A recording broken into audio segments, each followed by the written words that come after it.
हर हर महादेव दोस्तों, मैं शिखा शर्मा आपका अपने चैनल सनातन वर्ल्ड में स्वागत करती हूँ। आज हम नागा वॉरियर्स की श्रृंखला को आगे बढ़ाते हुए इसके अध्याय 4 अर्थात बेवफा राजा का श्रवण आरंभ करेंगे। अफ़गानी मानते थे कि उस वक्त जब ताकत और क्रूरता की बात आती थी तो अब्दाली के बाद सिर्फ एक नाम ही सुनाई पड़ता था और वह नाम था सरदार खान। उसके बारे में ऐसी अफवाह थी कि उसमें 10 घोड़ों की ताकत थी और वह अपने दुश्मनों पर 100 भूखे मगरमच्छों की क्रूरता से हमला करता था।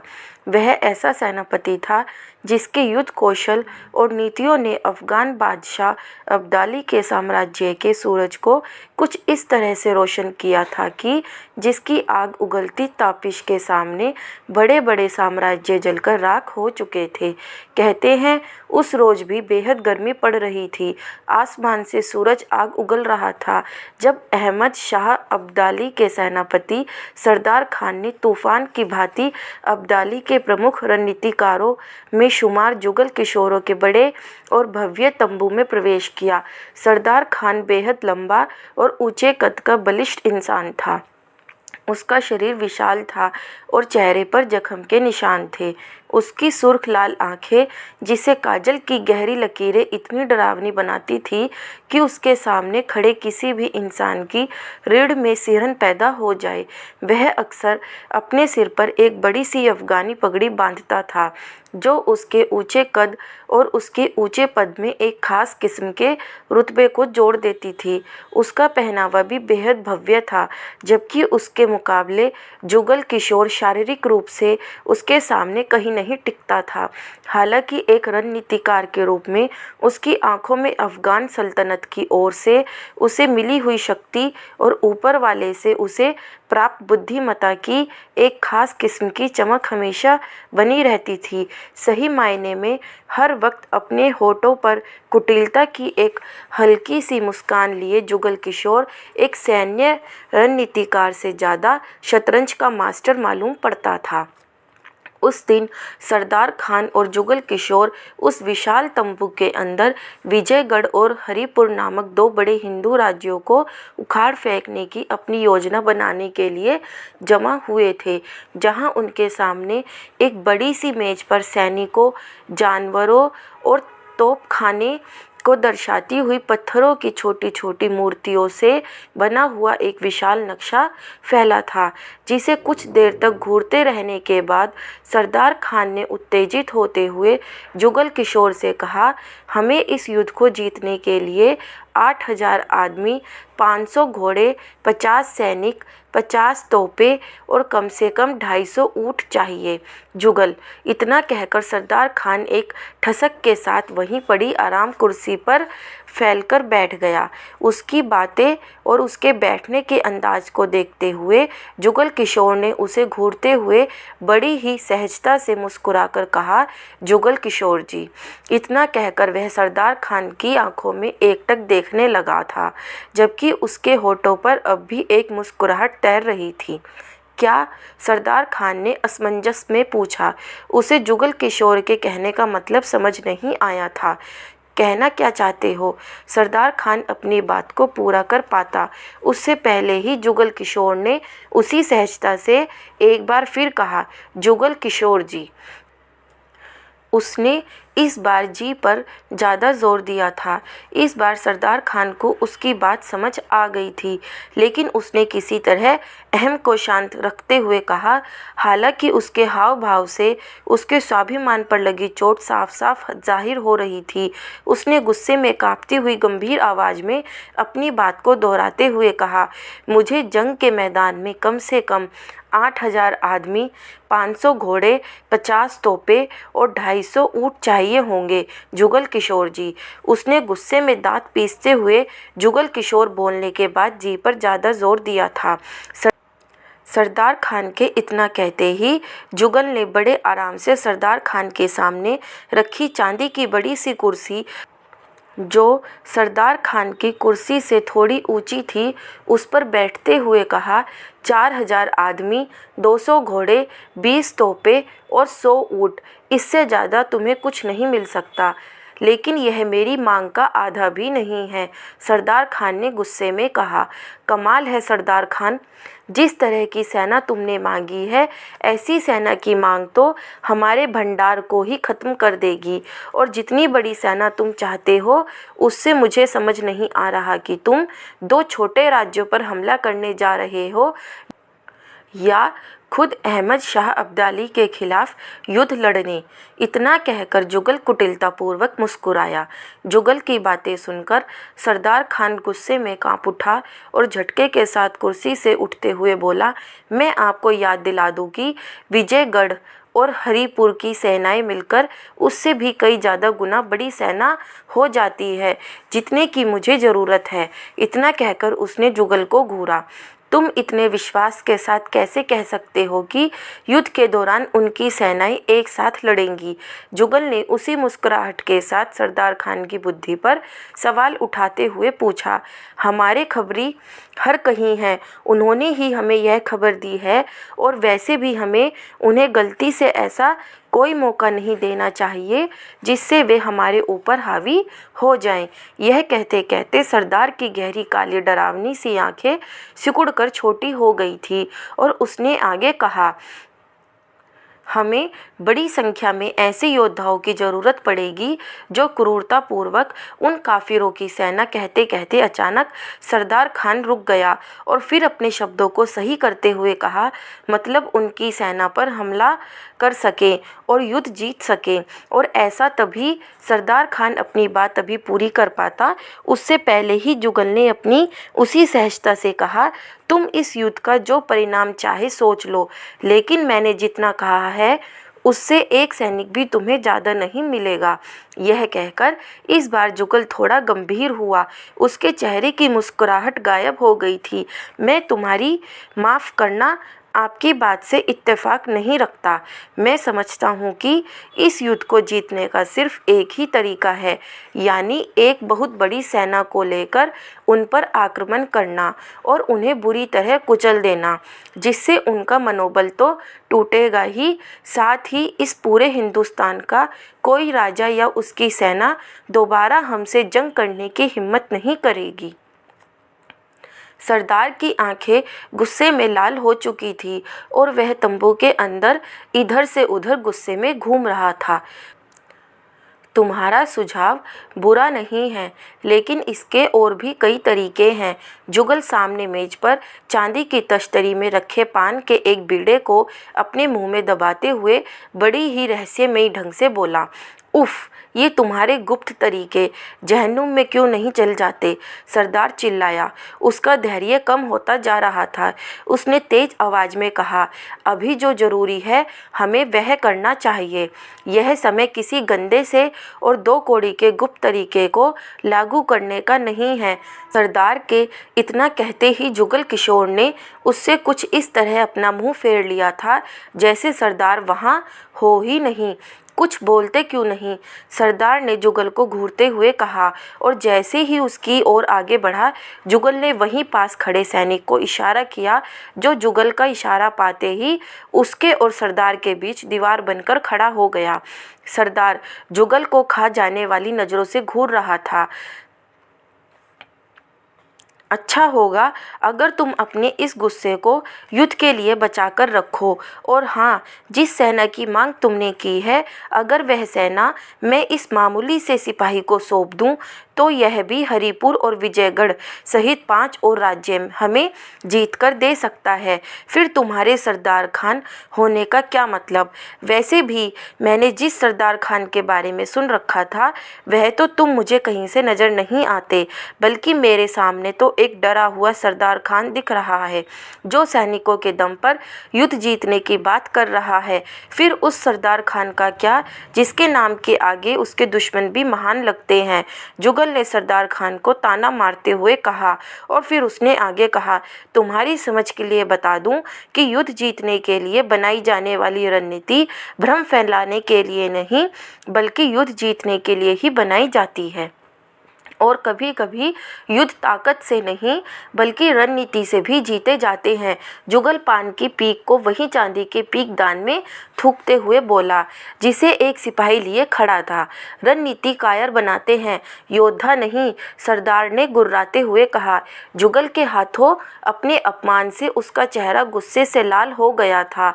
यह तुम्हारी अपनी समझ हो सकती है, लेकिन जिस रणनीति को तुम कायरता कह रहे हो उसी में फंसकर तुम्हारे जैसे नासमझ योद्धा कीड़े मकोड़ों की तरह मारे जाते हैं। जुगल ने सरदार को घूरते हुए कहा और अपनी कुर्सी से उठ खड़ा हुआ और फिर कुछ सोचते हुए शांत भाव से कहा, युद्ध एक कठिन पहेली मात्र है सरदार, इससे बस सुलझाने की देर होती है। जो इसे सुलझा गया समझो वह जीत गया।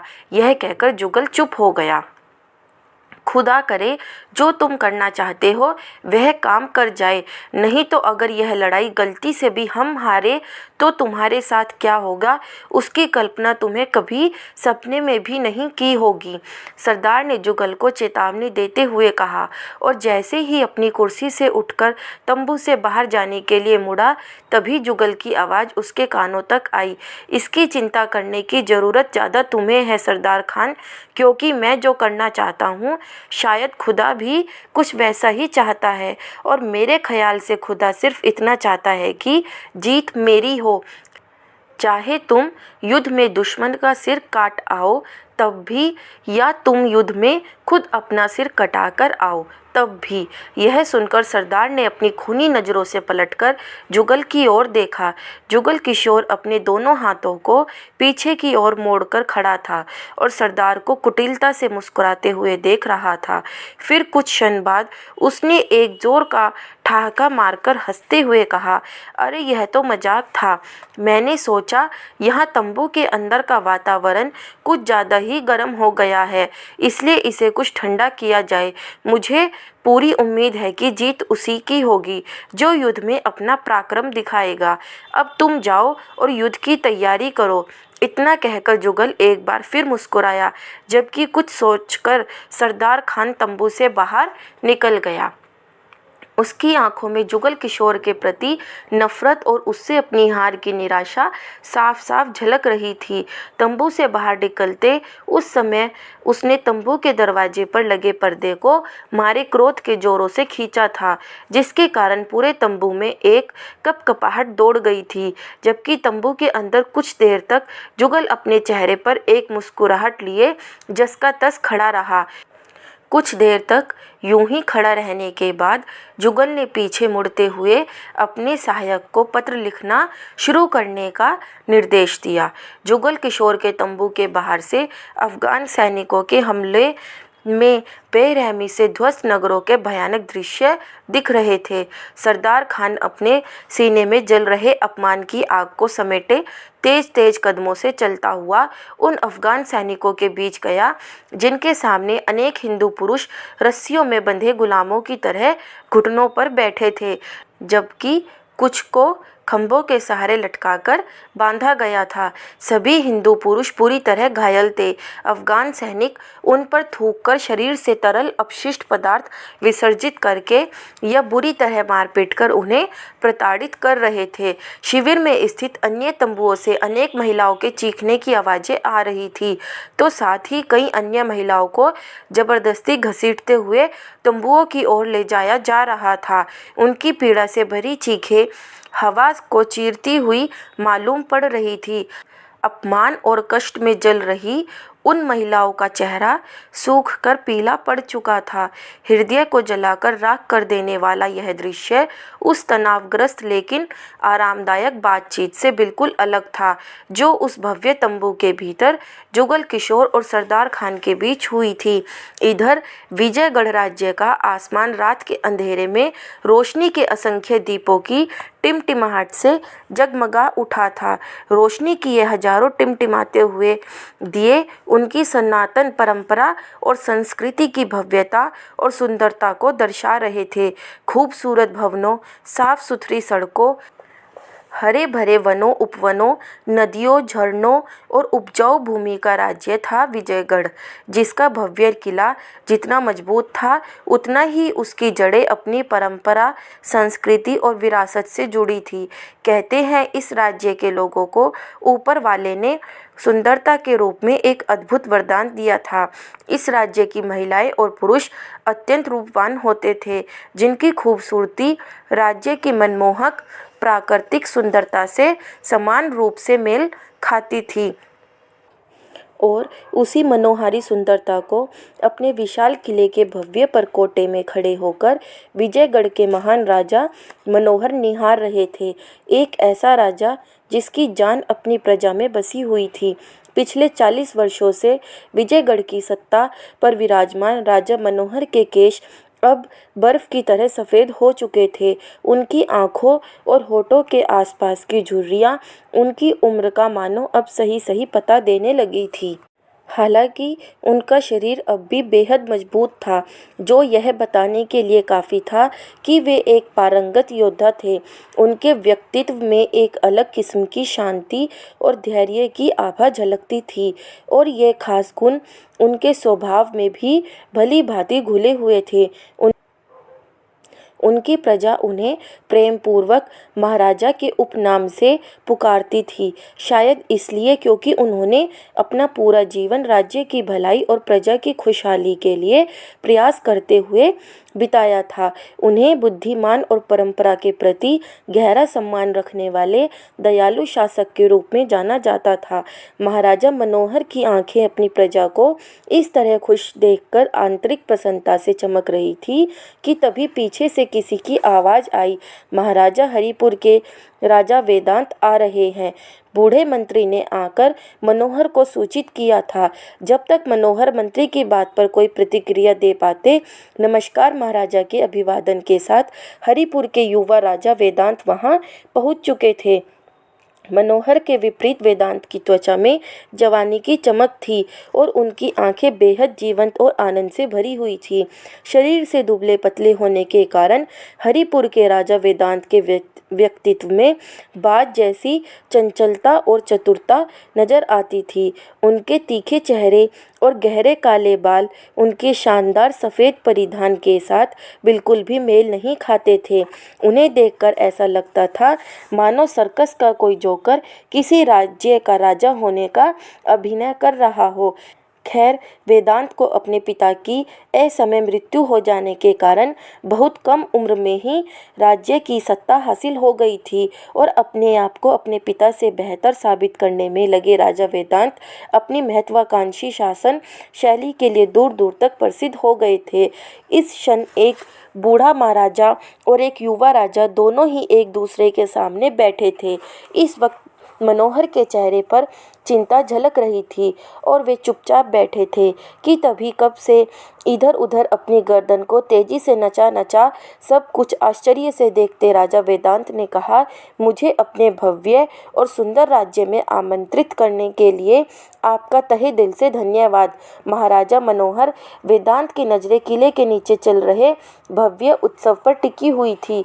सुंदरता राज्य में नहीं बल्कि वहाँ के लोगों में होती है, मनोहर ने कहा। फिर आगे सांस खींचकर वे खुद भी उत्सव को निहारने लगे। लोग कितने खुश थे। राज्य की महिलाएं और पुरुष खुले मन से मेले में घूमते हुए अपनी पसंद की चीज़ें खा पी रहे थे और तमाशा देख रहे थे। महाराजा मनोहर के चेहरे पर अचानक ही एक मुस्कुराहट तैर गई थी। उन्होंने कहा, अच्छा, राजा वह होता है जो हर पल अपनी प्रजा की भलाई और उसकी खुशियों के बारे में सोचे, लेकिन अच्छी प्रजा वह है जो बुरे समय में अपने राजा के साथ मजबूती से खड़ी रहे। इतना कहकर कुछ क्षण के लिए चुप रहने के बाद उन्होंने कहा, और जो प्रजा अपने राजा के साथ मुश्किल में खड़ी रहती है उसके लिए इस दुनिया में स्वर्ग है। यह कहते हुए मनोहर की नज़रें उन्हें गौर से देख रहे राजा वेदांत के चेहरे पर ठहर गई थी। मैं समझ सकता हूँ, आपका राज्य आपके लिए स्वर्ग से कम नहीं है और आप इस पर आने वाले किसी भी खतरे को बर्दाश्त नहीं कर सकते। यह कहकर वेदांत चुप हो गए, जबकि मनोहर के चेहरे पर पहले से मौजूद चिंता की लकीरें अचानक ही गहरी हो चली थी। राजा वेदांत के कथन के बाद दोनों राजाओं के बीच कुछ देर तक खामोशी छाई रही। दोनों ही बिना कहे अपनी अपनी चिंताएं एक दूसरे को समझा गए थे।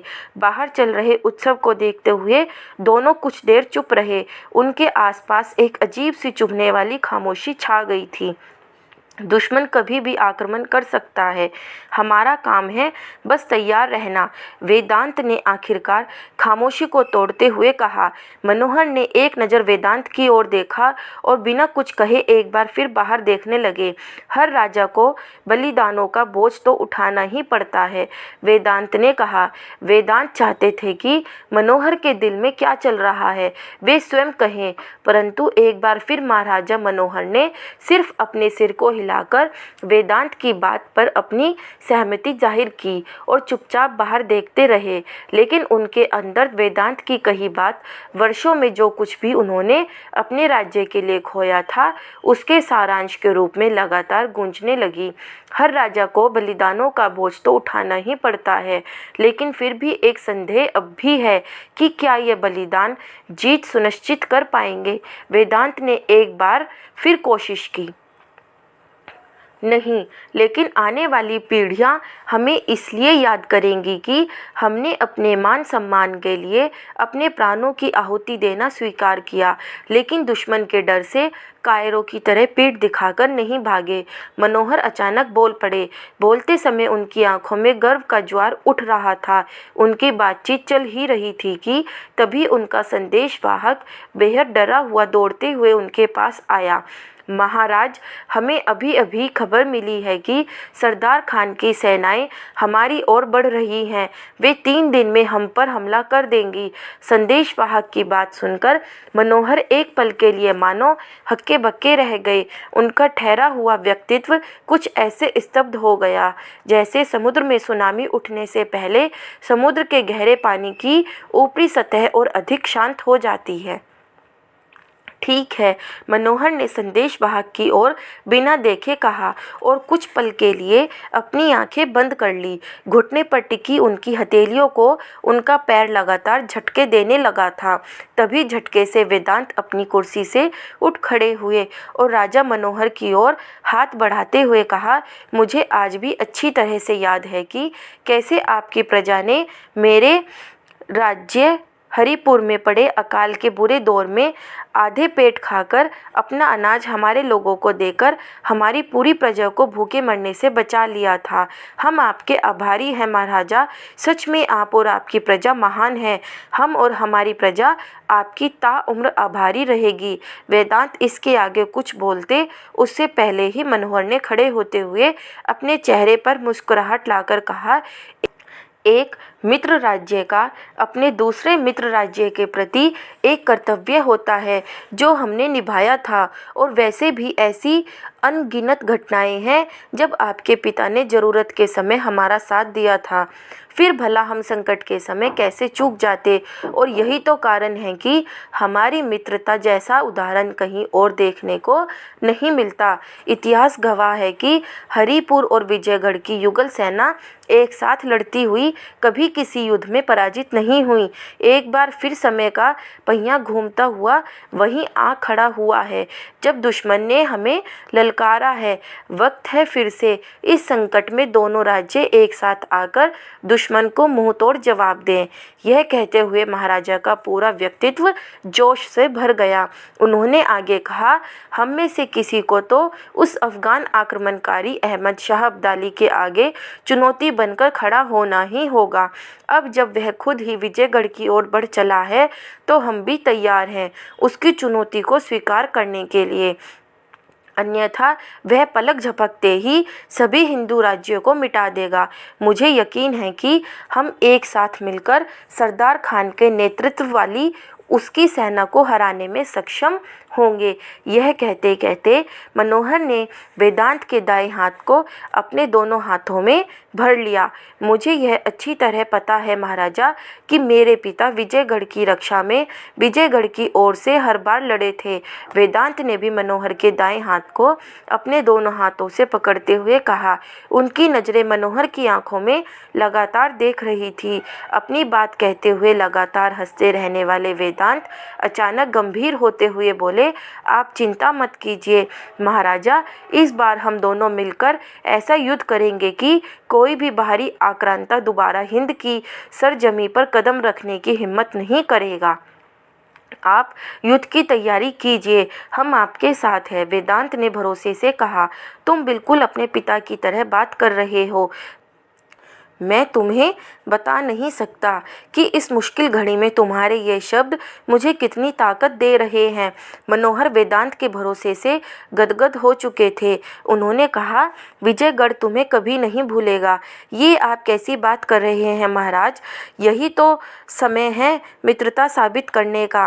वेदांत ने मनोहर के सामने गर्मजोशी से अपनी बातें रखी। अब कृपया मुझे हरिपुर वापस जाने की अनुमति दे ताकि मैं अपने दुश्मन के स्वागत के लिए अपनी सेना तैयार कर सकूं। महज 3 दिन ही बचे हैं। वेदांत के इतना कहते ही मनोहर के चेहरे पर प्रेम से भरी हुई मुस्कुराहट तैर गई और उन्होंने गले लगाकर वेदांत को विदा किया। विजयगढ़ के महाराजा के मन में अब सिर्फ अपनी प्रजा की रक्षा का ख्याल आ रहा था। उन्होंने वहीं पास में खड़े अपने सलाहकार को बिजली सी कड़कती हुई आवाज़ में आदेश दिया, अफगान 3 दिन में विजयगढ़ आ रहे हैं। युद्ध के लिए सेना तैयार करो।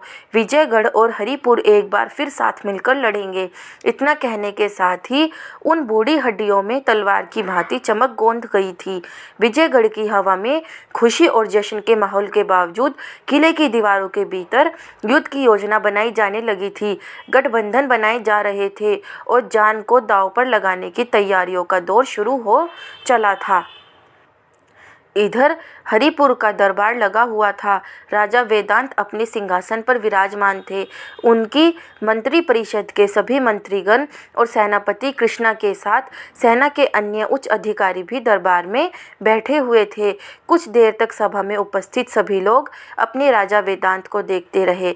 वे अपने सिर के ताज को ठीक करने में व्यस्त थे, जो शायद उनके कंधे के पीछे लटक रहे चोगे में न जाने कैसे फंस गया था। हालांकि चोगा भारतीय परंपरा का हिस्सा कभी नहीं रहा, लेकिन वेदांत रोम और ग्रीस के राजाओं को अक्सर पढ़ते रहते थे और वे उनके रहन सहन और पोशाक से काफ़ी आकर्षित भी रहते थे। खैर, कुछ देर तक अपने चोगे से संघर्ष करने के बाद जब राजा वेदांत अपने सिर के ताज को ठीक करने में सफल हुए तो उन्होंने सेनापति कृष्णा को सभा को संबोधित करने का आदेश दिया, जो कब से कुछ कहने के लिए बेहद आतुर थे। पूरी सभा को एक नज़र को निहारते रहने के बाद सेनापति कृष्णा ने पूरे आत्मविश्वास के साथ कहना शुरू किया, प्राप्त जानकारी के अनुसार विजयगढ़ की ओर बढ़ रही सरदार की सेना में 4000 सैनिक, 200 घोड़े, 20 तोपें और 100 ऊँट हैं।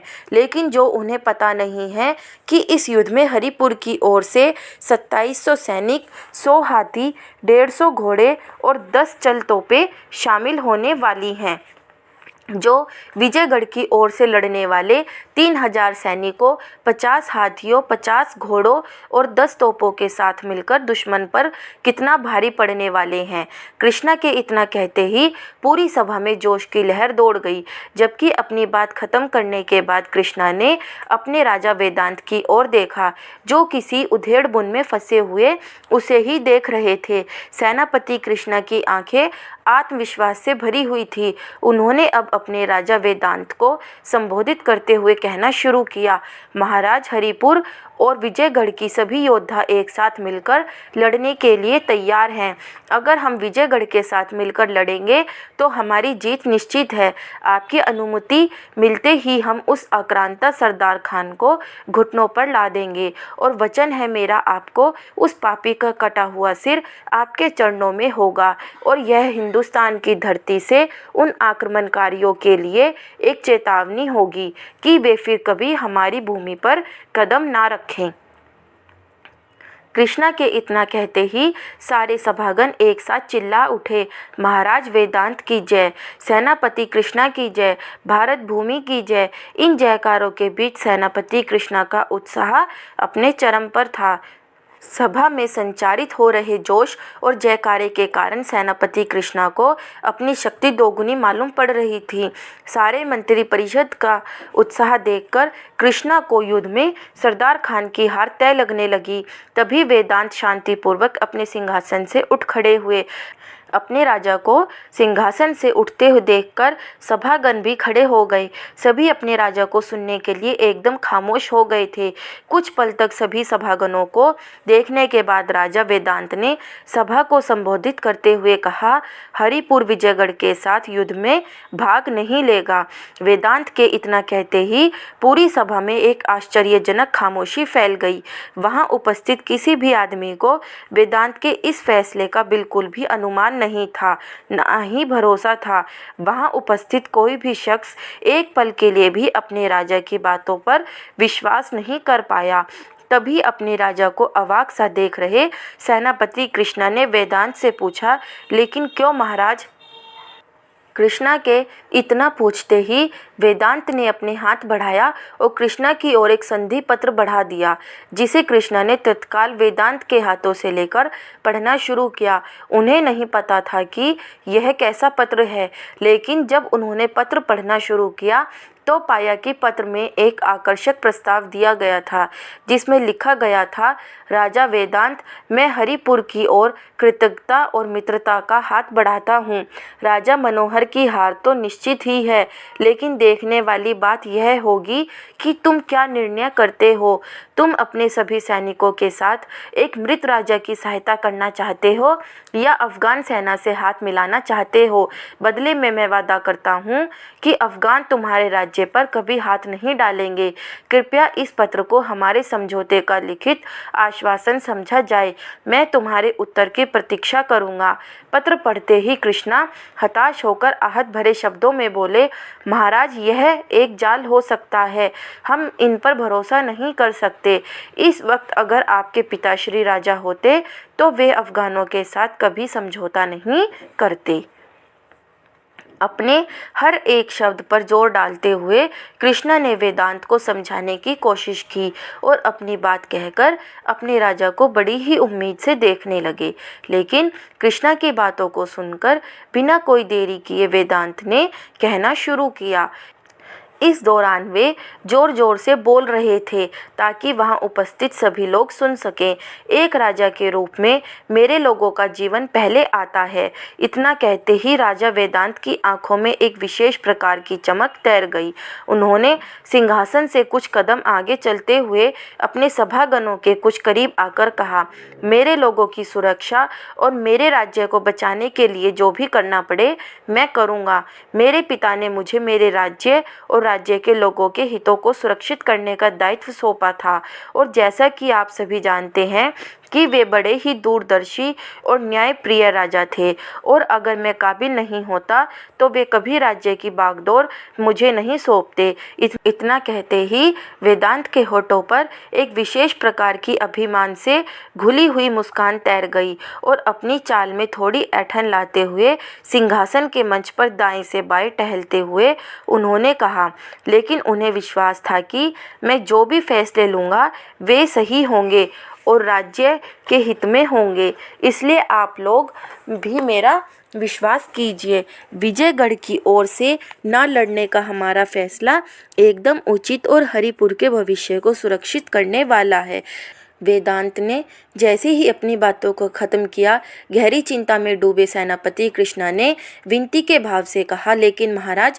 कृष्णा ने वेदांत को एक बार फिर समझाने की कोशिश की, लेकिन वह आगे कुछ बोल पाते उससे पहले ही वेदांत ने कड़े शब्दों में कृष्णा से कहा, मैं इस विषय पर आपकी कोई सलाह नहीं लेना चाहता। यह कोई चर्चा का विषय नहीं है जिस पर सभा बैठाई जाए और सलाह मशविरा किया जाए, बल्कि एक निर्णय है जो मैंने ले लिया है, इसलिए अब अपने दिमाग से इस विषय पर मंथन बंद कीजिए और राज्य की सुरक्षा के कड़े बंदोबस्त कीजिए। यह कहकर वेदांत आगे बढ़ गए। पूरी सभा और वेदांत के सलाहकार खुशी खुशी अपने राजा के कदम से कदम मिलाकर चलने के लिए बढ़े ही थे कि वेदांत ने रुककर कृष्णा की ओर घूमते हुए कहा, वैसे इस उम्र में भी आपके जोश और राज्य के प्रति समर्पण को देखकर बेहद खुशी होती है। मुझे पूरा भरोसा है कृष्णा की आपके संरक्षण में राज्य एकदम सुरक्षित रहेगा।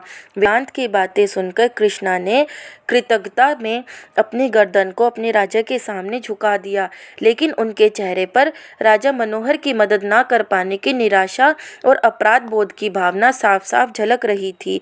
उसके बाद वेदांत ने तुरंत एक खाली संधि पत्र और कलम की मांग की और खुद बैठकर सलाहकारों से राय मशविरा करके अपनी कलम को काली शाही में डुबोते हुए अफगानी साम्राज्य के संरक्षकों को एक पत्र लिखा।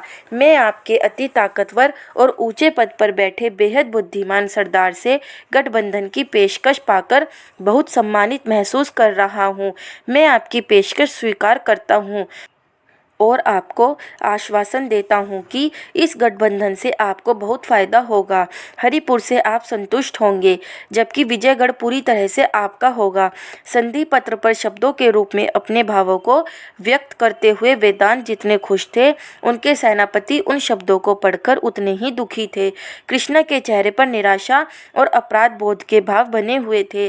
वह आत्मग्लानि और हीनता के कारण अपने आप में घुलते चले जा रहे थे। अपने राजा की ओर से अपने सबसे बड़े मित्र राज्य के प्रति ऐसी अवहेलना और ऐसा विश्वासघात उसके अंतर्मन को तार तार कर रहे थे। विजयगढ़ साम्राज्य के अंतिम 3 दिन बड़े तनाव में बीते।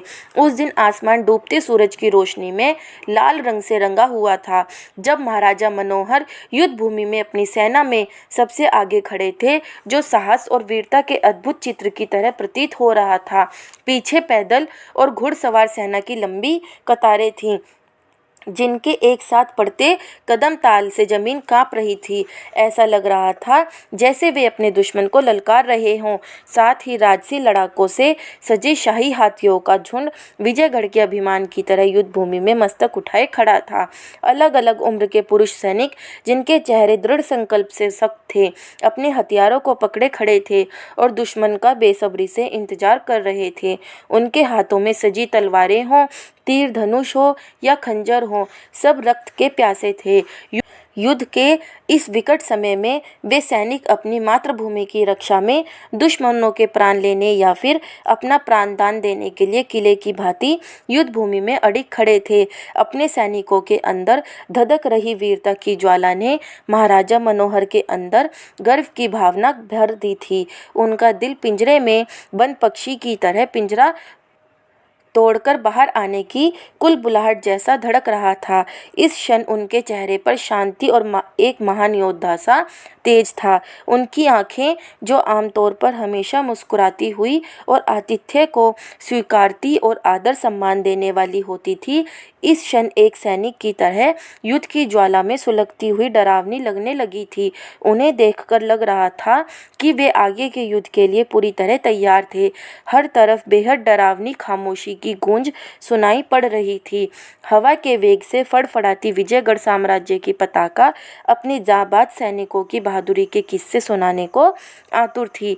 हरिपुर की सेना को यहाँ पहुँचने और हमारे साथ शामिल होने में और कितना समय लगेगा? महाराजा ने अपने सेनापति से पूछा। महाराजा की बात सुनकर ना जाने क्यों विजयगढ़ के सेनापति ने अपना सिर झुका लिया। अपने सेनापति को सिर झुकाते हुए देखकर मनोहर ने पूछा, क्या हरिपुर की सेना आ चुकी है? लेकिन मुझे उनके सेनापति कृष्णा तो कहीं नहीं दिख रहे। महाराजा को सिर उठाकर अपनी सेना के अंदर हरिपुर की सेना को ढूंढते देख और उनके सेनापति कृष्णा के बारे में पूछते देखकर सेनापति को बर्दाश्त नहीं हुआ और उन्होंने निराशा में अपने सिर को झुकाए हुए महाराज को जवाब दिया, वे नहीं आ रहे हैं। महाराजा, सेनापति के मुंह से ये एक एक शब्द खोलते तेजाब की भांति महाराजा के कानों में पड़े। हालांकि ये सुनकर पहले तो मनोहर को विश्वास नहीं हुआ, लेकिन जब उन्होंने सेनापति के चेहरे पर हताशा के वास्तविक भाव देखे तो उनके विश्वास को गहरा झटका लगा। कुछ देर पहले तक चेहरे पर मौजूद गर्व की रोशनी जैसे अचानक ही घोर अंधेरे में बुझते दिए के तले जा खड़ी हुई थी। एक झटके में उन्हें जैसे सब खत्म होता नजर आ रहा था। उन्होंने कुछ ज़्यादा तो नहीं कहा, लेकिन एक शब्द जो बस यूं ही निराशा से फफक कर उनके होठों तक आ गया था, विश्वासघात। यह कहने के साथ ही उनकी आंखों से अचानक आंसू की कुछ बूंदें उनके गालों तक लुढ़कती हुई आ पहुंची थी। उन्होंने पीछे मुड़कर अपने सैनिकों की ओर देखा। महाराजा को सैनिकों के रूप में किसी के परिवारजन खड़े दिख रहे थे, जो अपने राजा के स्वाभिमान के लिए अपना सब कुछ छोड़कर उनके पीछे खड़े थे। हरिपुर, उनका सबसे भरोसेमंद सहयोगी, उनसे मुंह मोड़ चुका था। इस विश्वासघात से अंदर तक टूट चुके महाराजा को बस अब अपने लोगों को बचाना था, क्योंकि उन्हें पता था कि अगर वे अब भी युद्ध के लिए आगे बढ़ते हैं तो वे उनके लोगों के लिए किसी आत्महत्या से कम नहीं होगा। इसलिए अपनी निराशा को छुपाते हुए उन्होंने अपने दूत को आवाज़ दी। उनकी आवाज़ स्थिर और गंभीर थी, फिर भी उसमें कहीं ना कहीं एक बेचैनी जरूर घुली हुई थी। मेरे लिए एक खाली सफ़ेद कागज़ और स्याही लाओ, उन्होंने आदेश दिया। सेवक जितना जल्दी हो सके कागज और स्याही लेकर हाजिर था। सेनापति सहित सैनिकों को समझ नहीं आ रहा था कि कुछ देर पहले तक युद्ध के लिए बेसब्र महाराजा को अचानक संधि पत्र की आवश्यकता क्यों पड़ रही थी। दरअसल महाराजा ने अपने लोगों को बचाने के लिए सरदार खान को एक संधि पत्र लिखने का फैसला किया था, जिसके लिए उन्होंने खून की जगह स्याही और युद्ध की जगह शब्दों को चुना। तलवारबाजी के कारण वर्षों से कठोर हो चुकी उनकी उंगलियों ने पहली बार कलम को थामा था और सरदार खान को उन्होंने अपने हाथों से संदेश लिखना शुरू किया। उनकी ओर से लिखे जा रहे प्रत्येक शब्द में जैसे उनके राज्य की तकदीर का फैसला होने वाला था। इस संदेश के जरिए उन्होंने अपने लोगों को बचाने का अंतिम प्रयास किया। हालांकि उनके अंदर भी उनके असूलों और उनके स्वाभिमान की लड़ाई जारी थी, लेकिन फिर भी वे अपने दिल से किए गए फैसले पर अड़िग थे। महाराजा मनोहर को अच्छे से पता था कि उनके डर और भय के कोई मायने नहीं हैं, लेकिन उनकी एक गलती से उनकी भोली भाली प्रजा का सर्वनाश हो जाएगा। उन्हें बस अपनी प्रजा की सुरक्षा की चिंता थी। जितना जल्दी हो सकता था महाराजा ने अपने 2 दूतों को पत्र के साथ सरदार खान के पास भेजा। दूत महाराजा मनोहर के संधि प्रस्ताव के साथ सरदार खान के शिविर की ओर बढ़ चले थे। इधर अजा और शंभू जी अभी भी अलग अलग राह पर थे। हालांकि वे अब गोकुल से महज एक दिन की यात्रा दूरी पर थे, लेकिन प्रत्येक कदम के साथ अजा का इंतजार छोटा होता जा रहा था। महीनों हो गए थे जब वह गोकुल छोड़कर गया था और उसी समय उसकी मुलाकात शंभू जी से हुई थी। उसके बाद से उसने शंभू जी को अब तक नहीं देखा था। शुक्ल पक्ष की पूर्णमासी की पावन रात अब आने वाली थी और उस दिन शुक्ल पक्ष की 14वीं तिथि थी, जब गोकुल की सड़कें नागा साधुओं और साध्वियों से भरने लगी थी। हर तरफ जैसे नागा और भगवाधारी साधुओं का मेला लगा था। एक से बढ़कर एक सिद्धू साधु और महापुरुष गोकुल में जमा हुए थे। गोकुल के निवासी शुक्ल पक्ष में गोकुल में जमा होने वाले साधुओं और महात्माओं की सेवा के लिए विशेष व्यवस्था करते थे।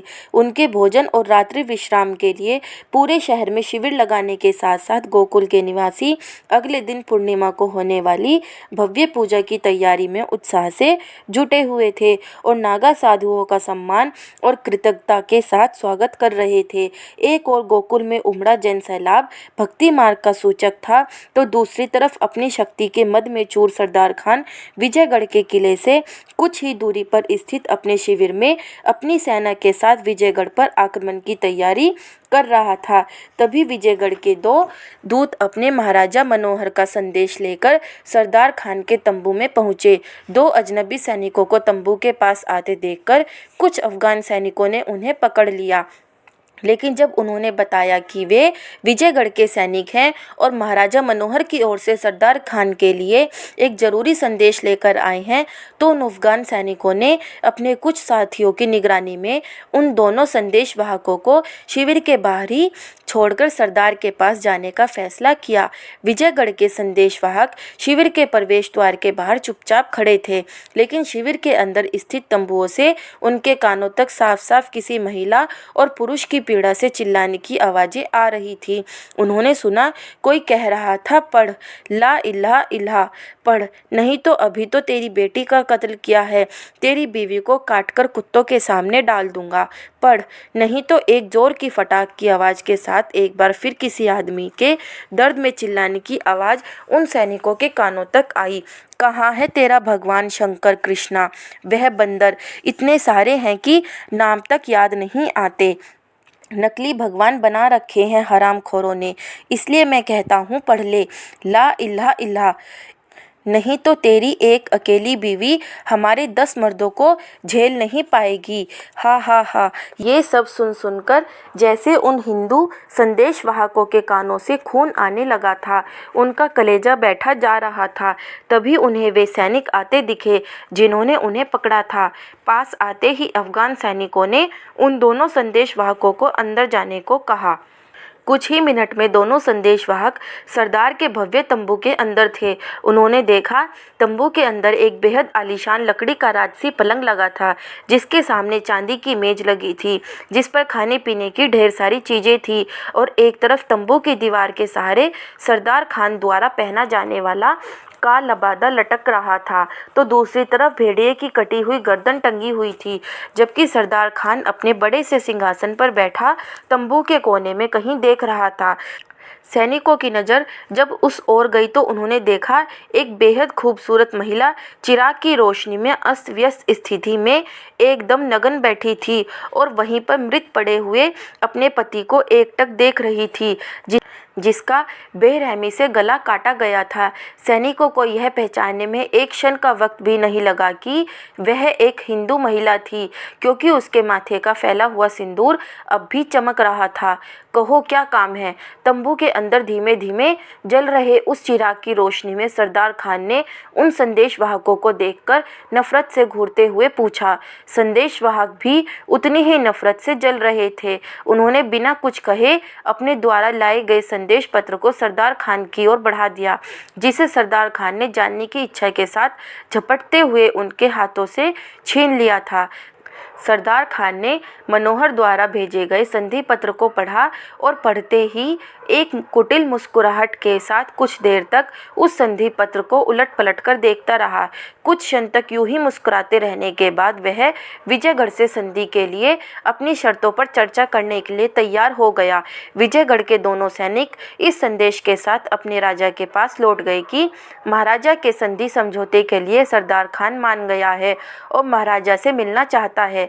जिस रात मनोहर को अपने सैनिकों द्वारा सरदार खान की ओर से बातचीत के लिए आमंत्रण पहुंचा था, उसकी अगली सुबह ही महाराजा मनोहर सरदार खान के तंबू में पहुंच चुके थे। उस दिन मौसम साफ नहीं था। आसमान के काले बादलों की घटाएं तेजी से उभरती और फिर न जाने कहां गायब हो जाती, लेकिन तेज हवाओं का चलना जारी था, जिससे धूल भरी आंधी हर तरफ छा गई थी। तेज हवाओं के चलने के कारण तंबू अचानक एक सरसराहट के साथ कांपने लगता था। जैसे कि पत्र में महाराजा ने सरदार से वादा किया था कि सैनिकों का एक छोटा सा दल ही मनोहर के साथ आएगा, ठीक वैसा ही एक दल मनोहर के साथ सरदार खान के तंबू में आया था, इस विश्वास और भरोसे के साथ कि विजयगढ़ और अफगान सल्तनत के बीच युद्ध विराम का समझौता हो सकता है। कुछ घंटों पहले तक एक दूसरे को युद्ध भूमि में ललकारने वाले महाराजा और सरदार खान अब एक दूसरे के सामने एक तंबू में बैठे थे। हालांकि उनके बीच तनाव अब भी बना हुआ था। दोनों की नज़रें एक दूसरे को घूर रही थी, जैसे एक दूसरे पर विश्वास करना चाह रही हों लेकिन कर नहीं पा रही हों। तभी शिविर के अंदर दोनों के बीच छाई हुई खामोशी को कुछ देर बाद महाराजा ने ही भंग करते हुए कहना शुरू किया, सरदार खान, मेरे द्वारा भेजे गए पत्र का जवाब देने के लिए आपका बहुत बहुत धन्यवाद। यह आपके बड़प्पन का ही नतीजा है कि हम युद्ध भूमि में ना होकर इस शिविर में एक दूसरे के आमने सामने बैठे हैं। आप एक जाबाज और बहादुर योद्धा तो हैं ही, साथ ही आप एक अच्छे रणनीतिकार भी हैं जो उचित फैसला लेना जानते हैं। महाराजा ने सरदार खान को खुश करने के लिए अपनी बातों पर जोर देकर कहा और चुप हो गए, जबकि महाराजे की बात सुनकर सरदार कुछ इस तरह मुस्कुरा उठा था जैसे वह कब से कुछ ऐसा ही सुनना चाहता हो। सरदार खान की मुस्कुराहट ने तंबू के अंदर के माहौल को थोड़ा हल्का किया, जिससे महाराजा मनोहर को भी थोड़ा आत्मबल मिला और उन्होंने बात को बढ़ाते हुए आगे कहा, मैं अच्छी तरह जानता हूँ कि युद्ध की परिस्थिति में मैं युद्ध हार जाऊँगा, लेकिन उस युद्ध में आपके हजारों लोग भी मारे जाएंगे, जो मैं नहीं चाहता और जो मैं चाहता हूँ सेनापति की आइए हम अपने लोगों के प्रति जिम्मेदार और रहमदिल बने, जो अपनी जान को हमारे एक आदेश पर कुर्बान करने के लिए हर पल तैयार रहते हैं। यह कहकर मनोहर सरदार खान के जवाब का इंतज़ार करने लगे। कुछ देर सरदार खान मनोहर की बातों को सुनकर मुस्कुराता रहा और फिर उसने कहा, सैनिक का मतलब ही होता है कौम और अपने बादशाह के स्वाभिमान का रक्षक, जिसके दो ही काम होते हैं, मरना और मारना। मुझे इसकी कोई परवाह नहीं है कि कौन जिएगा और कौन मरेगा, मुझे परवाह है तो बस अपनी कौम और बादशाह की जीत की। यह युद्ध है और युद्ध बातों और जज्बातों से नहीं बल्कि तलवार की धार और जंगे मैदान में घोड़ों की रफ्तार से जीता जाता है।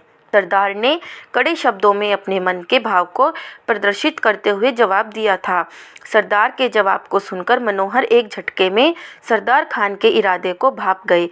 वे कुछ पल तक कुछ सोचते रहे। महाराजा मनोहर के दिल और दिमाग के बीच एक अलग ही युद्ध चल रहा था। कुछ पल सोचने के बाद वे बुझे मन से अपने आसन से उठे और सरदार खान के सामने घुटनों के बल बैठ गए और अपने दोनों हाथों से अपनी तलवार को भेंट करते हुए उन्होंने सरदार से विनती के स्वर में कहा, मेरे राज्य के लोग ही मेरे परिवार हैं और ये तलवार मेरी इज्जत।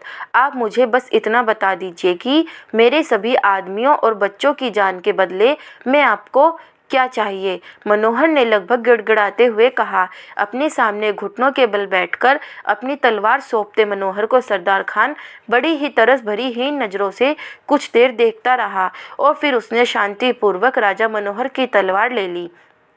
कुछ देर तक तलवार की धार पर अपनी उंगलियों को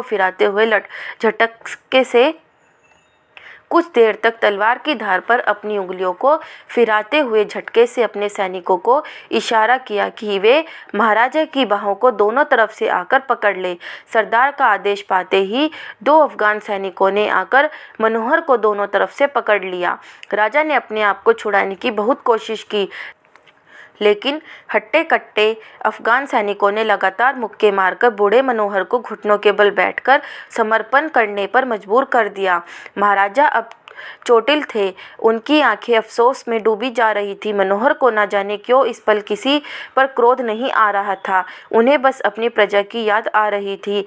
तभी उनके कानों में एक अफगान सैनिक की कड़कती सी आवाज़ आई, अपना सिर झुकाओ। मनोहर ने चुपचाप अपना सिर को झुका लिया। उनकी आंखों से आंसू की धारा बह निकली। उनके कानों में उस क्षण वेदांत के एक एक शब्द गूंज रहे थे, आप चिंता मत कीजिए महाराजा, इस बार हम दोनों मिलकर ऐसा युद्ध करेंगे कि कोई भी बाहरी आक्रांता दोबारा हिंद की सरजमी पर कदम रखने की हिम्मत नहीं करेगा। आप युद्ध की तैयारी कीजिए, हम आपके साथ हैं।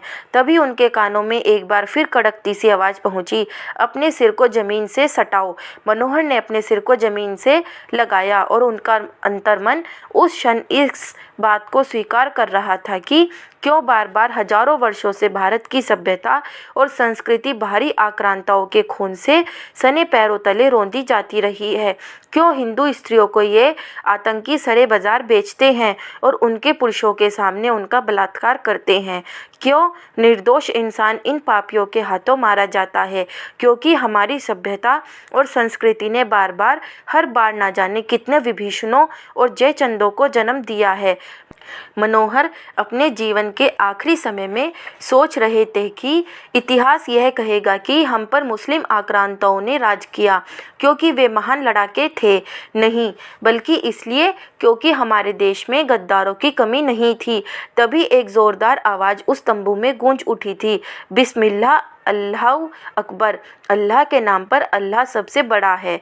और फिर सरदार खान ने एक झटके में मनोहर के सिर को धड़ से अलग करने के लिए तलवार चला दी थी। हालांकि मनोहर ने खुद को छुड़ाने के लिए बहुत संघर्ष किया, लेकिन सरदार खान उनकी गर्दन पर तब तक तलवार चलाता रहा था जब तक कि मनोहर का सिर उसके शरीर से पूरी तरह अलग नहीं हो गया।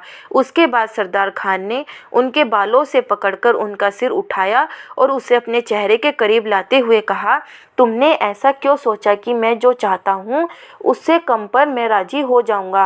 फिर उसने अपने सैनिकों को आदेश दिया कि वे बाहर इंतजार कर रहे मनोहर के बाकी आदमियों को भी मार डालें।